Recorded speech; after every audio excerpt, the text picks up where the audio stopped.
Hello student, कैसे हैं आप। नेक्सस एजुकेशन पॉइंट में आपका स्वागत है। हम हाजिर हैं एक नई वीडियो के साथ। आज हम बात करेंगे MPS 003 इग्नू यूनिवर्सिटी। टॉपिक है भारत में सर्वोच्च न्यायालय की कार्यवाही शक्ति बताइए। तो बच्चों, न्यायपालिका के ऊपर सर्वोच्च न्यायालय की कार्यवाही शक्ति आपके एग्जाम में पूछ जाता है। चलिए हम बात करते हैं कि सर्वोच्च न्यायालय की कार्यवाही शक्ति है। उससे पहले हम इसके गठन के बारे में बात करेंगे। चलिए देखते हैं, सुप्रीम कोर्ट यानी सर्वोच्च न्यायालय या उच्चतम न्यायालय किससे कहते हैं।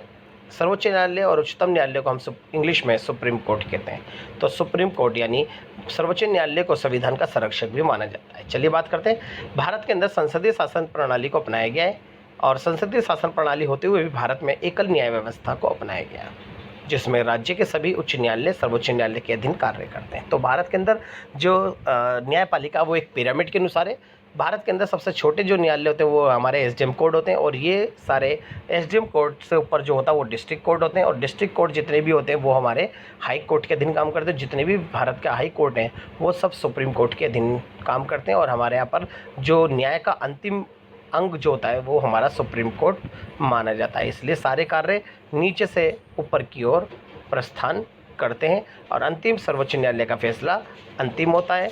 और सर्वोच्च न्यायालय एक शक्तिशाली संस्था के रूप में उभर कर सामने आई है। भारत में केंद्र और राज्य के बीच उत्पन्न होने वाले विवादों का समाधान करने के लिए सर्वोच्च न्यायालय का गठन किया गया है। भारत में अपील का अंतिम न्यायालय ही सर्वोच्च न्यायालय, जिसके निर्णय को कहीं भी चुनौती नहीं दी जा सकती। तो बात करते हैं सर्वोच्च न्यायालय की रचना। तो सर्वोच्च न्यायालय की संरचना के बाद पहले बात करता हूँ न्यायाधीशों की संख्या। सर्वोच्च न्यायालय के जो न्यायाधीश है वो टोटल 31 न्यायाधीश होते हैं, जिसमें से एक मुख्य न्यायाधीश और 30 अन्य न्यायाधीश होते हैं। न्यायाधीश बनने के लिए वह भारत का नागरिक होना चाहिए, वह कम से कम हाई कोर्ट में 5 वर्षों तक न्यायाधीश के पद पर रहा हो और 10 साल उसने हाई कोर्ट में वकालत की हो इसके साथ साथ, और वह उच्च कानूनदाता हो, यानी उसे कानून की समझ हो। इस आधार पे हम न्यायाधीशों को नियुक्त कर सकते हैं, ये योग्यता थी। न्यायाधीशों को नियुक्त करने की जो दायित्व है, सर्वोच्च न्यायालय के न्यायाधीशों की नियुक्ति भारत के राष्ट्रपति द्वारा न्यायाधीश की सलाह से, मुख्य न्यायाधीश की सलाह से की जाती है, तथा मुख्य न्यायाधीश के संबंध में ये परंपरा विकसित हुई है कि राष्ट्रपति सर्वोच्च न्यायालय के उच्च शिक्षा प्राप्त न्यायाधीश को ही मुख्य न्यायाधीश के रूप में नियुक्त करेगा। यहाँ पर जो न्यायाधीशों की नियुक्ति जो है वो हमारे देश के राष्ट्रपति के द्वारा की जाती है, प्रधानमंत्री की सलाह से। और यहाँ तक कि जो मुख्य न्यायाधीश है तो प्रधानमंत्री इस संबंध में स्वतंत्र नहीं है, और राष्ट्रपति अपनी मन मर्जी से व्यक्ति को मुख्य न्यायाधीश नहीं बना सकता।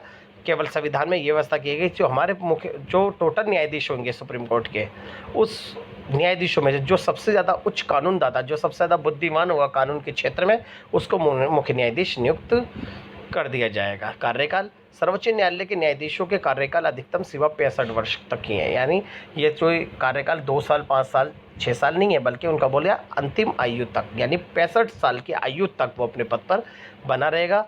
चाहे तो समय से पहले भी त्यागपत्र दे सकता है, अगर स्वयं त्यागपत्र देना चाहे तो दे सकता है। अगर इसके अतिरिक्त भ्रष्टाचारी इसके अलावा कोई भी से पद से नहीं हटा सकता। अगर सुप्रीम कोर्ट के न्यायाधीश को अगर पद से हटाना है तो वो केवल महाभियोग की प्रक्रिया के द्वारा ही पद से हटाया जाएगा, और महाभियोग का प्रस्ताव संसद के दोनों सदनों में, लोकसभा राज्यसभा में 2/3 बहुमत से पास करके राष्ट्रपति के हस्ताक्षर के बाद इस व्यक्ति को अपना पद छोड़ना पड़ेगा और अन्य दूसरे न्यायाधीश की नियुक्ति करनी पड़ेगी। तो अब बात करते हैं सर्वोच्च न्यायालय की कार्यवाही शक्तियाँ। पहला है प्रारंभिक क्षेत्राधिकार। अगर क्वेश्चन आ जाए कि सर्वोच्च न्यायालय की शक्तियाँ, भूमिका या क्षेत्राधिकार, वही तो बात ही की है। तो सर्वोच्च न्यायालय का पहला प्रारंभिक क्षेत्राधिकार है, जिसके अंतर्गत प्रारंभिक क्षेत्राधिकार में उन्होंने ये कहा है कि ये वह मुकदमे जो केंद्र व राज्य के बीच में अगर जो विवाद होते हैं, उस विवादों को सुलझाने के लिए वो फैसला, वो जो मुकदमा है वो सुप्रीम कोर्ट में जाएगा। दूसरा, 2 राज्यों के बीच के विवाद भी सुप्रीम कोर्ट में जाएंगे, जबकि एक तरफ एक राज्य हो, एक तरफ 2 से अधिक राज्य हो, ऐसे राज्यों के बीच के जो विवाद वाले मुकदमे होते हैं, ये मुकदमे प्रारंभिक क्षेत्राधिकार के अधीन आते हैं, और ये सीधे मुकदमे सुप्रीम कोर्ट में भी जा सकते हैं। तो प्रारंभिक क्षेत्राधिकार में 3 मुकदमे मैंने आपको बता दिए हैं। अब नेक्स्ट करते हैं सलाहकारी क्षेत्राधिकार। भारतीय संविधान के अनुच्छेद 143 के अनुसार यदि भारत का राष्ट्रपति किसी विषय पर सर्वोच्च न्यायालय से परामर्श लेना चाहे तो सर्वोच्च न्यायालय परामर्श देने का अधिकार रखता है, किंतु सर्वोच्च न्यायालय परामर्श देने के लिए बाध्य नहीं है। तो यहाँ पर अगर देश का राष्ट्रपति, प्रधानमंत्री अगर कोई कानूनी सलाह चाहता है तो सुप्रीम कोर्ट का मुख्य न्यायाधीश या सुप्रीम कोर्ट के न्यायाधीश उन्हें सलाह देने के लिए बाध्य हैं, और राष्ट्रपति भी परामर्श देने के लिए बाध्य नहीं है। राष्ट्रपति संसद या राज्य विधानमंडल द्वारा पारित विधेयक की जांच के संबंध में सर्वोच्च न्यायालय से परामर्श ले सकता है। इस आधार पर सलाहकारी यानी सुप्रीम कोर्ट को कानूनी सलाह देने या संविधान की सलाह देने की शक्ति भी प्राप्त है। अब बात करते हैं मूल अधिकारों के संरक्षण संबंधित, यानी मूल अधिकारों के संरक्षण से संबंधित को कहते हैं समवर्ती क्षेत्राधिकार।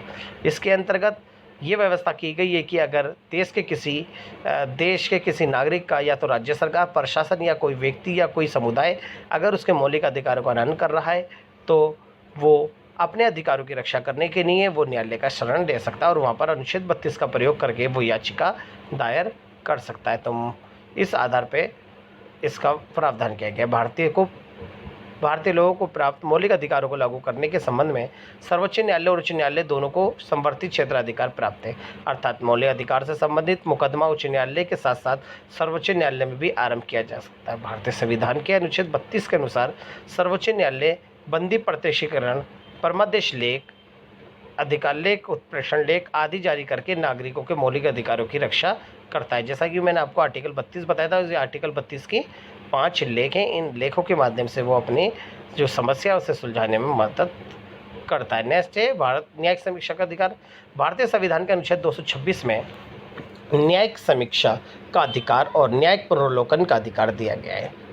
सर्वोच्च न्यायालय का सर्वप्रमुख है कार्य है। इसके अंतर्गत सर्वोच्च न्यायालय संसद का तथा राज्यों की विधानसभाओं द्वारा निर्मित कानूनों की जांच भी करता है। अगर कोई केंद्र सरकार या राज्य सरकार कोई भी कानून बनाता है तो उस कानून की अंतिम जो न्यायिक जांच है वो सुप्रीम कोर्ट के अंतर्गत होती है कि वे संविधान के मूल भावना। अब ये जांच की जाती है कि जो कानून बनाया जा रहा है वो कानून संविधान के अनुसार है या नहीं। अगर संविधान के अनुसार होता है तो ठीक है, अगर संविधान के नियमों को अगर वो तोड़ता है या उसके विरोध में बनाया गया है तो उस कानून को रद्द कर दिया जाता है, मतलब उस कानून को बदलवाया जाता है। इस तरह से न्यायिक समीक्षा की शक्ति प्राप्त है और सर्वोच्च न्यायालय जो है वो समय समय पर